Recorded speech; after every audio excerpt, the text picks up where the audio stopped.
Dimanche 10 mars, Lazara était l'invitée de la chaîne YouTube Siam Télévision. La dernière représentante de la France à l'Eurovision, qui avait notamment fait polémique en raison d'un geste déplacé à l'antenne, a accusé France Télévisions d'avoir complètement mis la main sur ses projets. CIST, une performance qui restera dans les annales du concours Eurovision, mais pas pour les bonnes raisons.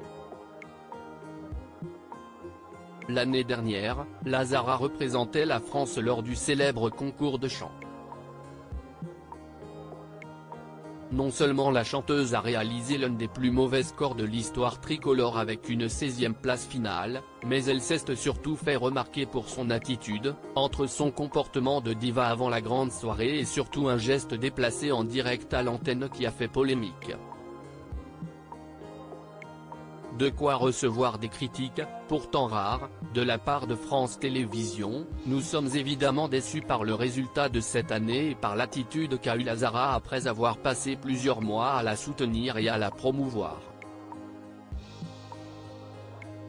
L'Eurovision n'est pas une science exacte, mais on ne s'attendait pas à être aussi bas dans les résultats. On sait qu'on peut mieux faire, a indiqué Stéphane Citebon Gomez, le directeur des antennes et des programmes. C'était extrêmement dur, sauf que le discours est bien différent de l'autre côté. Invitée de la chaîne YouTube Siam Télévision ce dimanche, la chanteuse québécoise a dézingué le groupe audiovisuel Public. On m'a demandé en septembre.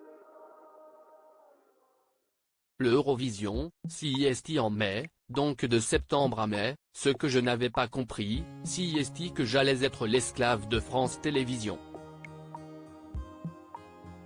On m'a fait miroiter que CIST, toi l'artiste, CIST ton titre, ça va être ta mise en scène. Je n'allais pas pouvoir proposer ce que je voulais artistiquement sur la scène, que les coûts allaient être déduits de mon budget marketing pour mon deuxième album. C'était extrêmement dur, a-t-elle indiqué.